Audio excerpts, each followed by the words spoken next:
Hello, c'est Patate, et comme vous pouvez le voir au fait que j'ai pas de maquillage, un serre-tête et pas de lunettes, aujourd'hui ça va être un Get Ready With Me.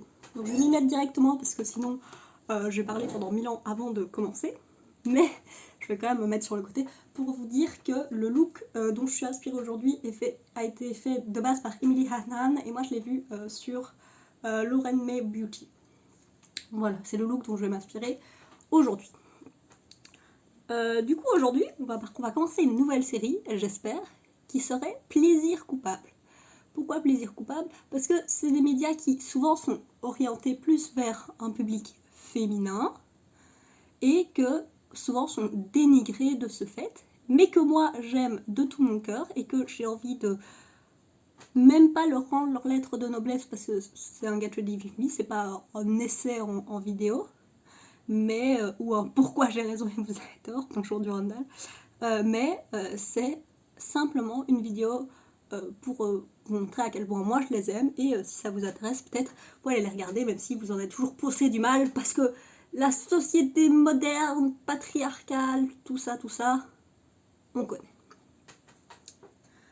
Alors, Glee est une série musicale qui suit les aventures d'une chorale dans une école secondaire dans l'Ohio aux États-Unis. Pour ceux qui ne savent pas où c'est l'Ohio, sachez que les États-Unis non plus, enfin les Américains non plus ne savent pas où c'est, que des gens pensaient que c'était un état imaginaire par rapport à Glee, mais non, c'est un vrai état. Donc on peut comprendre que c'est à peu près au milieu de nulle part. Ce que je vais faire, c'est que je vais utiliser une base blanche, enfin un crayon blanc comme base, pour essayer de faire ressortir le jaune sur mes paupières. La série a... Moi, ce que j'aime dans la série, c'est qu'elle est dramatique. Tout ce qui se passe est absolument abusé. Et en plus, c'est absurde. Donc c'est des trucs absurdes et abusés qui se passent. Et c'est ça que j'aime. Et en plus, ça chante. Et quand ça chante, vous m'avez déjà gagné à 50%. Je vais parler de pourquoi est-ce que j'aime Glee et qu'est-ce qui se passe.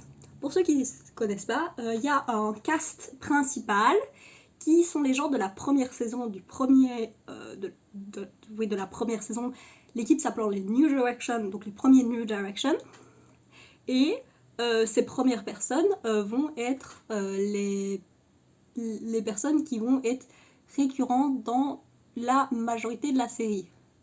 Mais le truc c'est que c'est une série chorale, donc avec tout un cast de différents personnages et où on se dit ah ben on va suivre tous ces personnages différents dans leur petite vie, etc.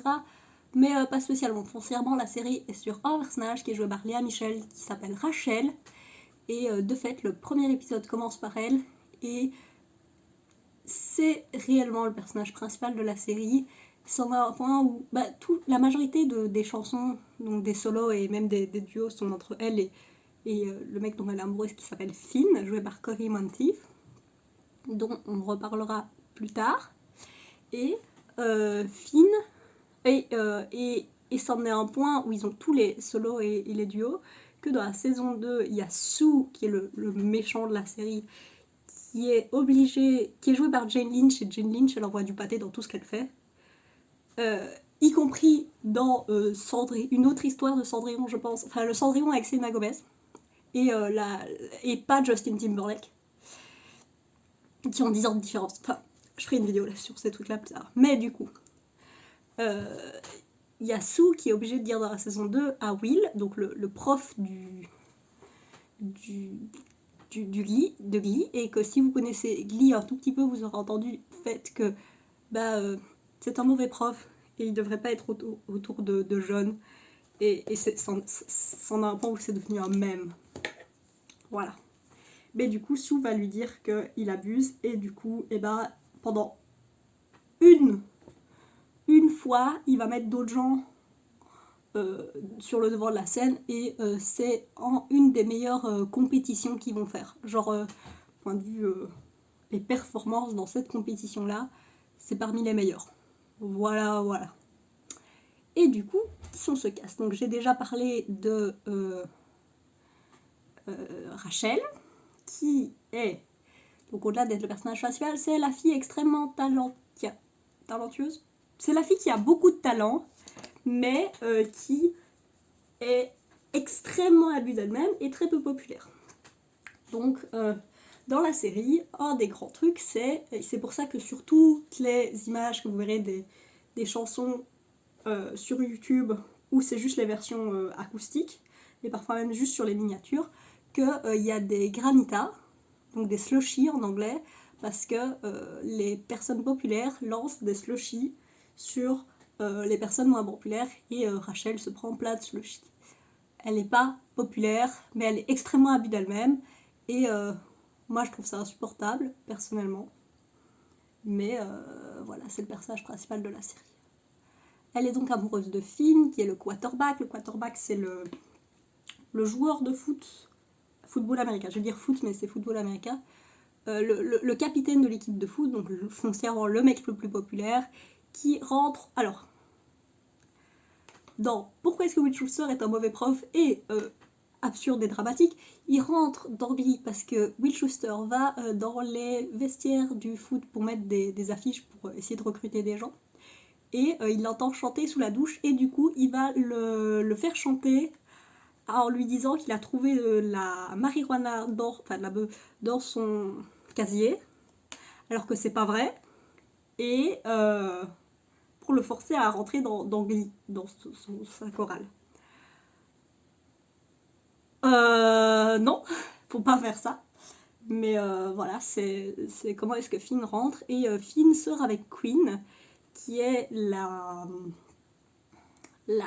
capitaine des cheerleaders, donc des pom-pom girls, et dont Sue Sylvester, dont je parlais tantôt, est l'entraîneuse. Et Queen rentre dans le Glee Club parce qu'elle n'a pas confiance que Finn ne se tape pas Rachel, et elle a absolument raison.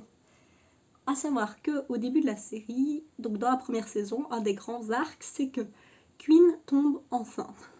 Mais Queen fait partie d'un club de célibatie, ce qui veut dire ne rester vierge, enfin ne pas baiser, et du coup Finn et elle n'ont jamais rien fait. Je sais pas pourquoi mon nez me gratte. Et du coup, elle dit à Finn qu'elle est tombée enceinte parce qu'il a eu une érection quand ils étaient tous les deux dans un jacuzzi. Mais, vous pouvez très bien le comprendre, ce n'est pas Finn le père du bébé, mais c'est Puck, Noah Puckerman, qui est le meilleur ami de Finn, qui est aussi un joueur de foot, et qui s'est tapé Queen. Et du coup est le père du bébé. Mais elle peut pas le dire. Dans les personnages restants, on a le reste des joueurs de foot. Donc, foncièrement Mike Chang, qui, comme vous pouvez l'imaginer, est asiatique. Et c'est un de ses rares traits de personnalité, parce que pour faire des traits de personnalité sur le fait que les gens ont des nationalités différentes... Oui, c'est un peu raciste. La série est un peu raciste face à Mike Chang, qui est de base, donc c'est Henry, je pense, est un danseur, et je pense qu'il a été pris dans la série parce que c'était un danseur, et il danse très très bien. Et comme j'ai dit, dans la saison 2, quand ils font la compétition où ils décident de mettre les gens en avant, ils font danser Mike Chang avec Brittany qui est Heather Morris, qui est la dernière, qui est une autre cheerleader, avec elle et Santana et elle vont finir en couple, donc couple lesbien, ce qui est super pour l'époque la télé américaine. Et Brittany, qui de base, Heather Morris était venue parce qu'elle était, donc c'était une danseuse de chez Beyoncé, je pense, et elle est venue pour apprendre la chorégraphie de Single Lady à Kurt et Tina, donc Kurt qui est son trait de caractère, c'est qu'il est gay, et Tina, son trait de caractère, c'est qu'elle est aussi asiatique, et de base elle parle comme ça, j'ai oublié comment ça s'appelait, et donc ça c'est son trait de caractère seul et unique à Tina, et du coup comme elle est asiatique, elle va sortir avec Mike Chang, et mais du coup Heather Morris était venue pour apprendre à Kurt et à Tina la chorégraphie de Single Lady, et ça s'est tellement bien passé sur le plateau qu'ils ont décidé de lui faire un rôle entier, Et du coup, elle fait une cheerleader et elle est géniale parce qu'elle est... Le principe, c'est qu'elle est très très très naïve. Par exemple, à un moment, elle sort avec Archie, qui est le personnage en fauteuil roulant, et c'est un connard. Franchement, il est extrêmement misogyne, il crée toutes les femmes mais comme des objets, et c'est insupportable. Et en plus, Kevin, je ne sais plus son nom de famille, l'acteur est très très doué et n'est pas un acteur en chaise roulante, et ils ont dû refaire des prises à certains moments parce que l'acteur tapait du pied, mais il est censé être paraplégique, donc ses jambes sont paralysées, d'où le fait qu'il soit en fauteuil roulant. Et du coup, j'ai perdu mon fil.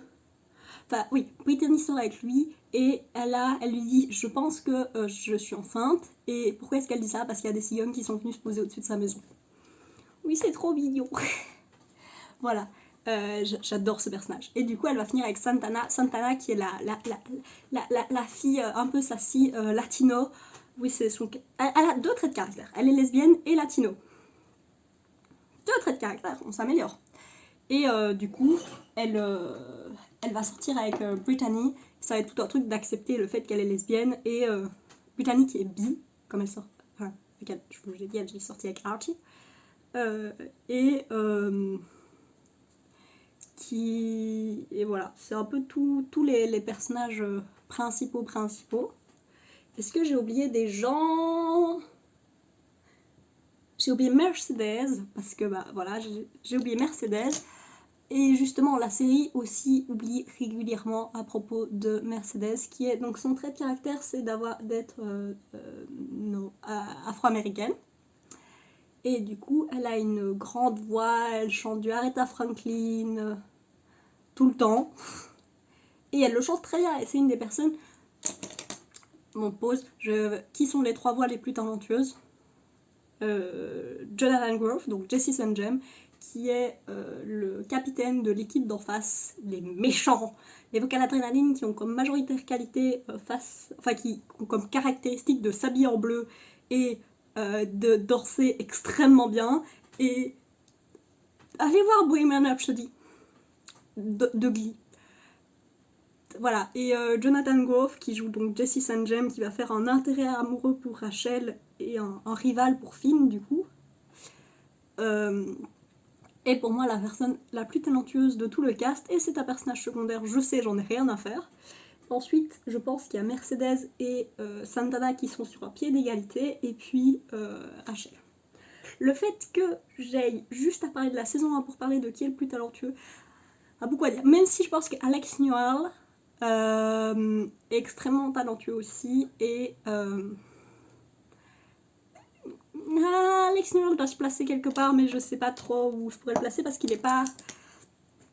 Il chante beaucoup moins que ces personnages-là. C'est un personnage de la saison 4 qui est transgenre et qui est absolument tout le temps mégenré. Alex, donc le personnage est une femme, mais je dis il parce que c'est comme ça que lui veut être... c'est le pronom qu'il a choisi, enfin dont il se définit plutôt. Mais donc ce personnage unique, elle est une femme transgenre et elle est absolument toujours mégenrée. Au point où dans la saison 6, ils sont obligés de remettre un autre personnage transgenre qui est Coach Beast, qui va devenir donc qui est un homme, et pour pouvoir, et qui là ne sera pas mégenré, mais du coup voilà, ils ont tellement foiré qu'ils ont été obligés de refaire le truc, mais cette fois-là ils gèrent bien, et les personnes transphobes sont les méchants et pas les gentils dans le contexte de l'histoire, hein. Pas réellement, ne mégenrez pas les gens. Et voilà, les derniers personnages que je voulais parler de la saison, donc c'est Sue, elle dit énormément de trucs très racistes, homophobes, tout ce qu'on veut, mais Sue aussi dit la vérité parfois, et Sue va dire des choses va remettre Will en question, ce qui est super. Puis c'est Jane Lynch, et voilà, la série est plus raciste en parlant de choses, en normalisant les choses comme le fait que Tina et Mike sont obligés de sortir ensemble parce qu'ils sont asiatiques, que Sue qui va appeler Kurt porcelain, donc porcelaine, parce qu'il est gay. Voilà, vraiment, parce que Sue on ne la met pas comme un bon personnage.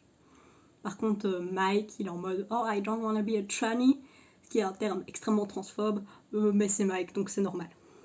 Voilà, le dernier personnage c'est Emma et la femme de Will, dont j'ai oublié le prénom et c'est pas grave. La femme de Will tombe enceinte dans le premier épisode et c'est tout. Le pilote de Glee est un excellent épisode de télévision. Je peux pas le remettre en question.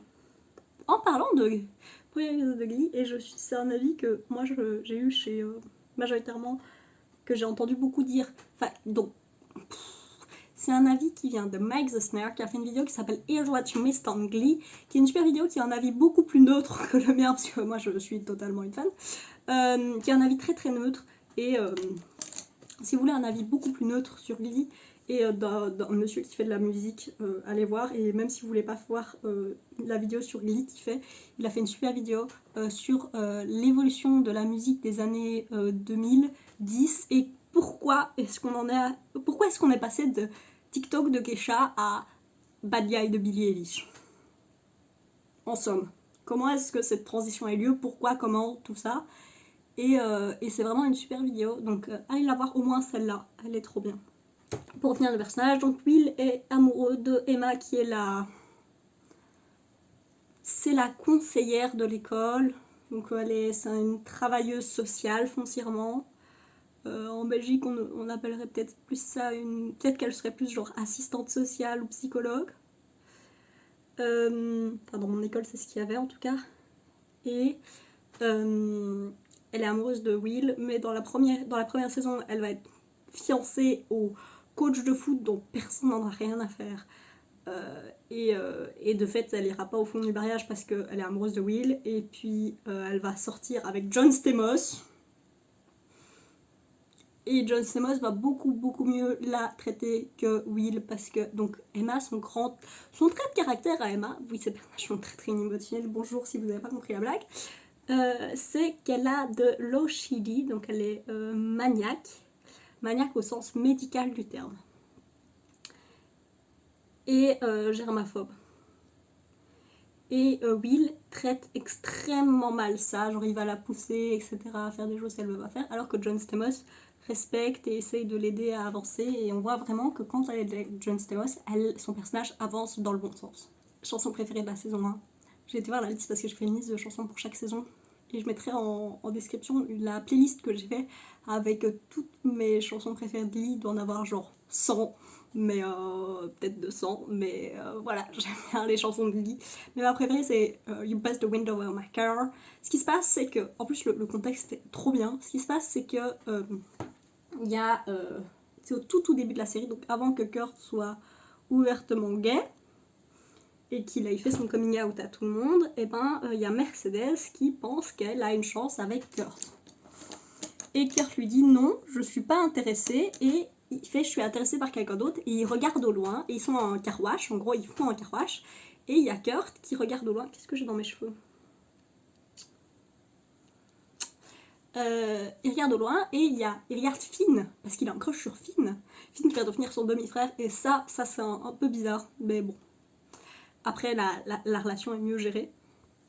Et Finn, mais il y a Rachel qui se lève à ce moment-là, et du coup Mercedes fait ah tu as un crush sur Rachel, et il est en mode oui, et du coup elle va péter la vitre de sa voiture, et elle fait You bust the windows of my car, et Mercedes répond But you busted my heart. En gros, donc Kurt dit T'as éclaté la fenêtre dans ma voiture. Et elle fait T'as éclaté mon cœur. Et la chanson est trop bien. Et c'est une des premières fois où on voit Heather Morris dans la série. Et elle est extraordinaire. Et voilà, c'est ma chanson préférée de la saison. Hein. Bonjour. Et dernière chose sur la saison 1 et qui compte sur la saison 1, 2 et 3, même si ça diminue avec le temps, c'est que ce que j'aime énormément, c'est qu'ils se tiennent, les intrigues se tiennent et s'évoluent au fur et à mesure de la série. T'as la mère de Rachel, qui est jouée par Indiana Mendes. Non, c'est pas Mendes. Je vais mettre son vrai nom, et c'est la personne qui chante Let It Go en anglais, pour ceux qui ne connaissent pas Broadway. Et elle vient faire la mère de Rachel. Et il y a toute une... En fait, Jessie St. James va sortir avec Rachel de base parce que la mère, elle veut rentrer en contact avec sa fille, parce que Rachel a 2 parents gays, enfin 2 pères gays, qui sont... c'est le moment, bonjour, c'est eux deux. J'ai oublié leur nom, parce que mon cerveau fonctionne plus. Je vais aller mettre du mascara. Me revoilà avec 2 bonnes couches de mascara. Du coup, sourcils. Saison 2. Saison 2, il y a tout un arc avec Kurt qui est bullied par un des joueurs de foot qui s'appelle Kowalski.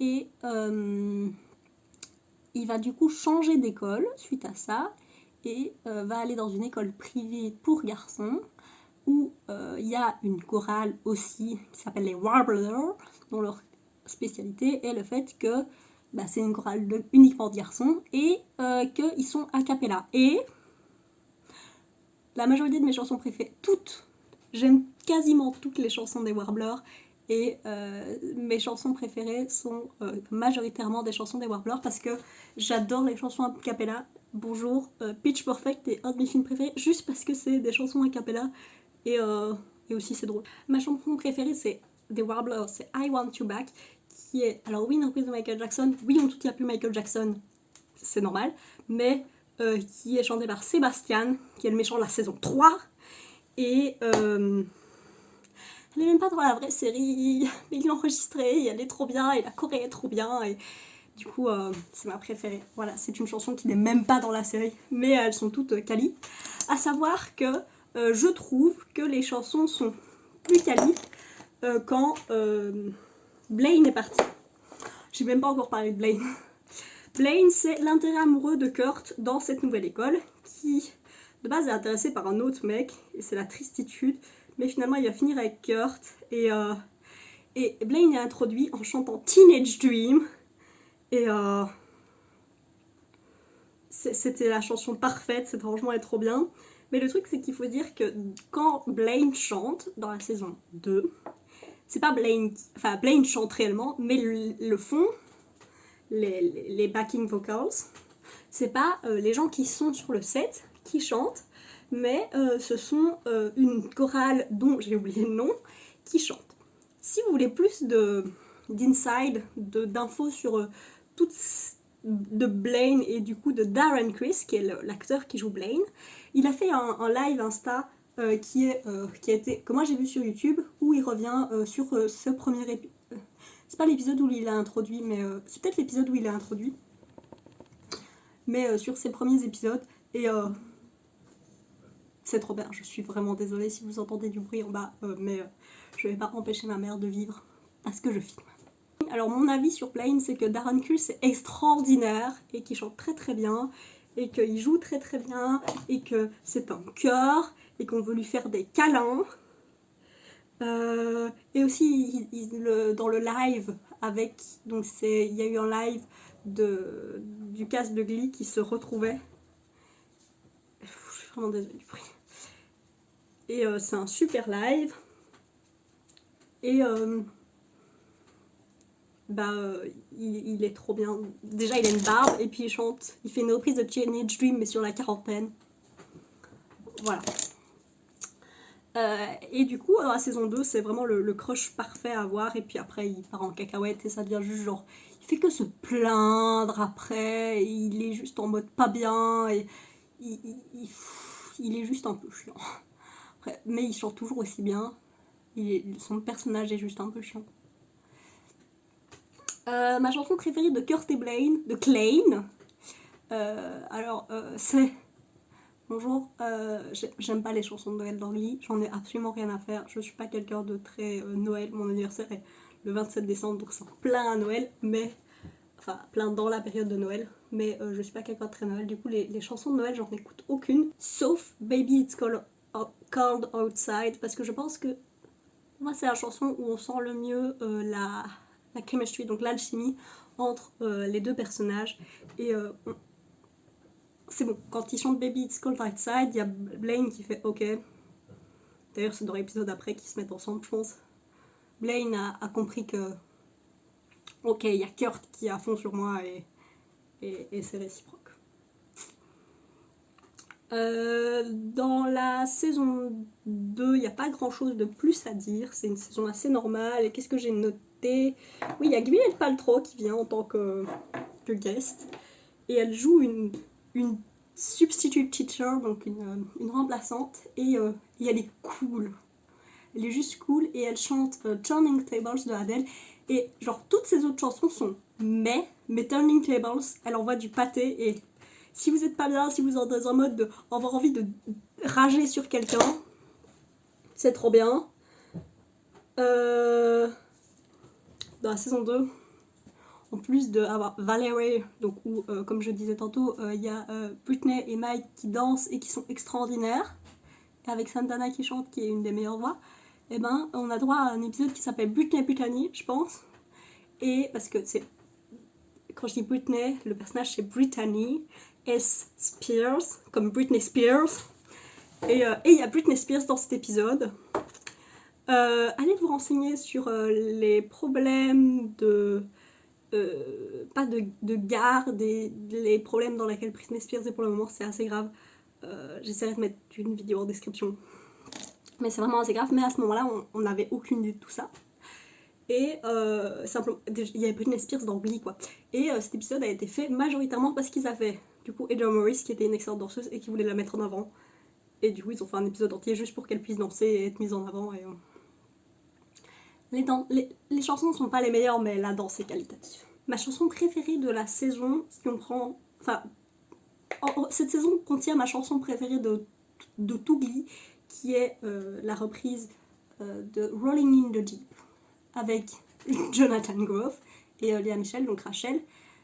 Léa Michel est une horrible personne apparemment et je l'aime pas, et comme j'aime pas le personnage et qu'en plus c'est le personnage principal, ce qui me saoule un peu, et ben j'ai du mal à aimer ses chansons, mais je peux pas dire qu'elle a pas de talent, et clairement cette reprise est extraordinaire. Et ma mère qui l'échelle maman, ma mère déteste toutes les reprises de Glee parce qu'elle les trouve nulles et moins bien que les originaux et qu'elle trouve qu'elles n'ont aucun intérêt. Elle aime bien cette reprise là parce que c'est quasiment, je pense que c'est a cappella et avec juste un peu de backing vocals, donc des et c'est trop bien. Si on prend pas cette chanson là parce que c'est ma préférée, si on prend juste dans la saison en général, c'est le mix Adwell War et Thriller. En général, pas les montages, comment est-ce qu'on dit, les mashups d'Angly sont de très très bonne qualité. Ils savent vraiment, genre je sais pas comment ils font pour avoir des chansons qui,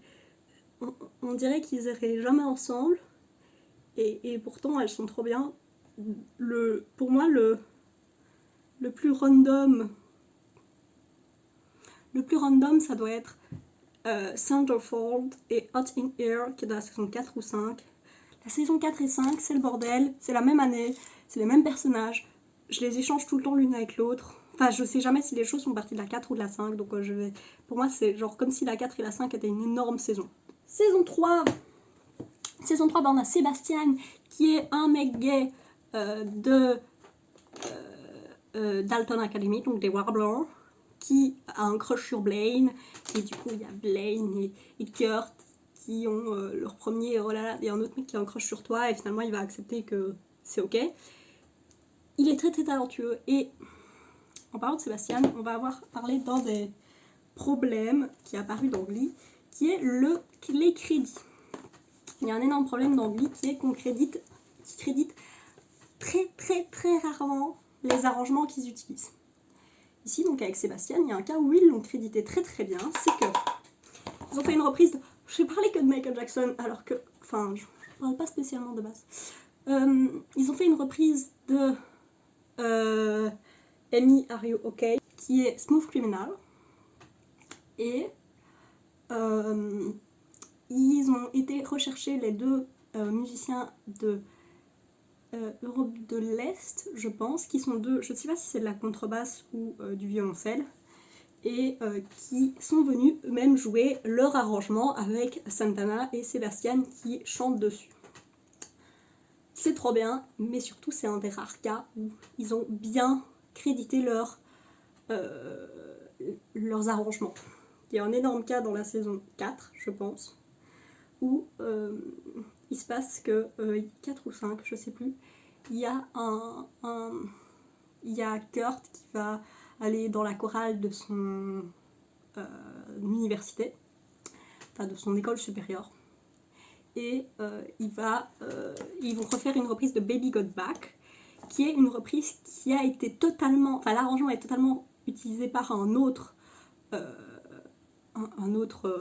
musicien, et quand le musicien est venu râler à la Fox de « Bonjour, vous avez utilisé mon arrangement sans me le dire, sans me créditer », la Fox a fait le fait que maintenant ce soit... maintenant le fait qu'on en parle, c'est suffisamment de crédit, et le fait qu'on ait utilisé c'était déjà suffisamment de crédit, ce qui est une très mauvaise manière de gérer les crédits. Alors, à noter aussi que un de mes points de plot, de scénario préférés dans Glee se passe dans la saison 3, parce qu'il se passe qu'il y a Darren Criss qui devait aller à 3 semaines à Broadway pour faire une comédie musicale express. Et du coup, il fallait que son personnage dans Glee ne soit plus là. Je vais poudrer le reste de mon visage pour finir de mettre de l'highlighter. Et du coup, comme son personnage de Glee ne devait pas être dans 3 semaines, ils ont dû trouver un truc. Ce qui fait que pendant qu'ils chantent Bad avec... en gros, il y a les Warblers. En gros, il y a les Warblers et les New Direction qui vont faire un genre de face-off, de battle de chansons où ils chantent Bad. Et à la fin, il y a Sébastien qui veut lancer un slushy sur Kurt, mais c'est Blaine qui le ramasse. Et en fait, il y avait des éclats de verre dans le slushy. Et du coup, Blaine a une chirurgie des yeux et du coup ne peut pas être là pendant 3 semaines. Absurde et dramatique. Tout ce qu'on aime. Ma chanson préférée, tous les Troubletones. Dans la saison 3, ils réalisent que Santana et Mercedes ont clairement pas été assez mis en avant point de vue chant et que du coup ils essayent de le rendre un peu et ils créent un groupe qui s'appelle les Troubletones, qui est un groupe de filles qui est à l'intérieur de la même école que les New Direction et c'est trop bien. On va fly sur la saison 4 et 5 parce qu'on n'en a rien à faire, parce que c'est chiant, parce que les personnages qu'ils ont fait c'est que on n'a plus Finn, on va prendre Ryder, on n'a plus Rachel, et on va prendre Marley et et Marley tant qu'on y est, elle a pas de trait de personnage, très bien, on va faire en sorte que Kitty, la nouvelle cheerleader qui reprend du coup Queen, Santana et Britney, elle va lui créer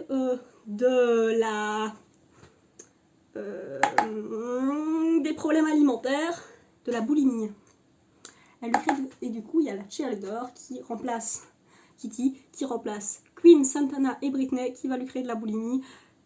Il y a l'épisode Shooting Star dans ces saisons où il y a un attentat dans l'école, mais en fait c'était pas un vrai attentat et personne n'en a des séquelles. Ils en parlent pendant une phrase à l'épisode suivant et puis ils en ont plus rien à faire. Le scénario part en cacahuète, il y a de moins en moins de bonnes chansons parce que il y a plus... Ryan Murphy avait d'autres choses à faire, genre American Horror Story. Du coup, il s'occupait plus assez et autant de Glee. Du coup, c'est le bordel. Et ce qui fait qu'à la saison 6, ils virent tout le cast, tout le nouveau cast. Et oui, et aussi le problème de la saison 4 et 5, c'est qu'on veut continuer à suivre les anciens, donc surtout Rachel et Kurt. Mais il va aussi avoir Blaine, Sam, j'en ai pas parlé, c'est un personnage qui arrive dans la saison 2 et dont son majoritaire trait de caractère est le fait qu'il est musclé. Et il va avoir tout un arc sur la pauvreté, et ça c'est intéressant. Mais majoritairement, c'est un mec musclé, avec des grosses lèvres. C'est ses 2 traits de caractère. La preuve, qu'est-ce qu'il veut faire dans sa vie? S'il est musclé, il veut devenir mannequin. Voilà. Et du coup, Sam, Mercedes, Blaine, Santana, tout le monde va venir habiter dans cet appartement à New York. Et c'est pas très intéressant. Et du coup, dans la saison 6, ils virent tout le cast, ils gardent juste Kitty qui est pas du tout le même personnage. Et ils rajoutent un nouveau cast dont on n'a pas le temps parce que la saison 6 elle est courte.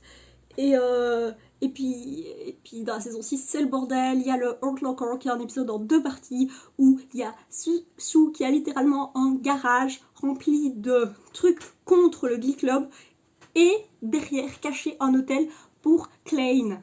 Donc Blaine et Kurt, pour qu'ils finissent ensemble, et elle les force et elle les enferme dans un ascenseur. Il y a une poupée type So qui vient dans l'ascenseur pour les forcer à s'embrasser et elle fait en sorte qu'ils soient trop chauds et il y a une toilette dans l'ascenseur, comme ça ils peuvent, et la poupée elle leur apporte un petit panier mignon et amoureux, comme ça ils s'embrassent et ils vont réaliser qu'ils ont besoin d'être ensemble et ils finissent ensemble.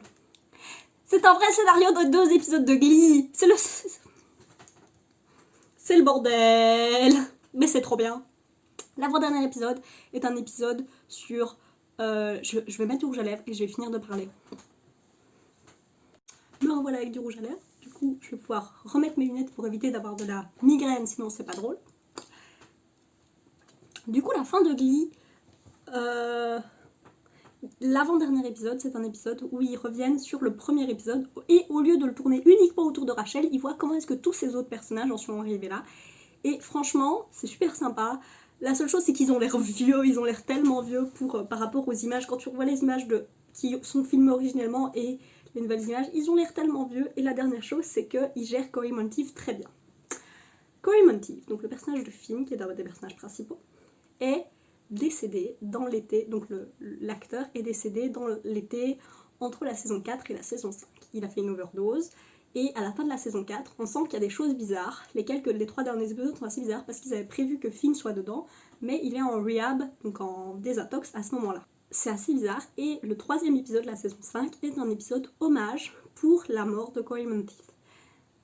C'est un très bon épisode qui s'appelle The Quarterback et qui est extrêmement touchant et où ça pleure, et où je pleure. Et ils ont très très bien géré. Je dirais que c'est le seul bon épisode de la saison 4 et 5. Oui, à ce point-là. Ils arrivent quand même à foirer des trucs. Parce qu'à un moment, il y a Will qui engueule Puck. Donc le prof qui engueule Puck parce qu'il y a la veste de foot de Finn a disparu. Et en lui disant c'est toi qui l'as prise, sauf que c'est Will qui l'a pris. Donc il engueule Puck qui est déjà dans son deuil et qui a du mal à gérer, alors que c'est lui qui l'a pris. Personne absolument toxique. Et voilà. Je vais juste vite fait parler de mes chansons préférées des saisons 4, 5 et 6. Ma préférée dans la 4, c'est Tree. Ma préférée dans la 5, c'est peut-être la reprise de John Wayne No More Parade ou la reprise de Loser Like Me. Mais ma vraie préférée, c'est Story of My Life. Et quand je dis reprise de John Wayne No More Parade ou Loser Like Me, c'est parce qu'ils ont déjà chanté dans le truc. Et que je trouve que quand Rachel la chante, alors oui, c'est extraordinaire quand on va prendre toi, on est en mode waouh, mais elle la chante genre exactement comme l'original. Alors que quand Santana la chante, ça a un peu plus d'intérêt. Et Loser Like Me, c'est une version acoustique avec un piano et une guitare, je pense. Et c'est vachement mieux que la version ultra autotunée qui est la version qui est sortie à la fin de la saison 3, je pense. Dans la 6, ma préférée, c'est Sing des Warblers. Donc Sing de Ed Sheeran qui est repris par les Warblers avec une petite partie de Darren Criss. Voilà. Je suis désolée si le cadre a changé, mais j'avais oublié de rajouter une petite partie, donc je viens la filmer juste après. Il y a, c'est pour vous, si vous voulez plus de contenu sur Glee, sur YouTube, et ben voilà quelques chaînes que moi je peux vous conseiller. Donc il y a Meg Talks Glee qui fait des vidéos où elle fait des tops de choses de Glee. Elle a fait une vidéo il n'y a pas longtemps sur les meilleures performances des guests, et c'est Jonathan Groff qui gagne parce que of course, mais voilà, c'est plein de vidéos ainsi. Elle fait des meilleures scènes de saison et d'épisodes, etc. Et quand on est geek, c'est des choses qu'on aime bien regarder. Amy Lovat qui parle de théâtre, de Broadway, de musical en général, et donc de Glee. Elle parle aussi de séries musicales. Elle a parlé de la télé-réalité parce qu'il y a certaines personnes qui jouent dans Glee qui viennent de la télé-réalité. Donc j'ai parlé de Alex Noel, de Ryder, d'autres personnages. Et Trin Lovell qui parle en général de médias un peu, de plein de médias différents, et qui a fait 2 vidéos actuellement où elle regarde le meilleur, l'épisode de Glee avec le meilleur et le pire score de la saison 1 et une autre avec la saison 2. Et elle est très drôle et elle fait plein de vidéos sympathiques, un peu dans ce genre de parler de choses un peu orientées, de médias pour les filles. J'espère que cette vidéo vous a plu et que vous aurez m'écouter parler de Glee, de tous les sujets, et que vous aurez une belle journée. Des bisous!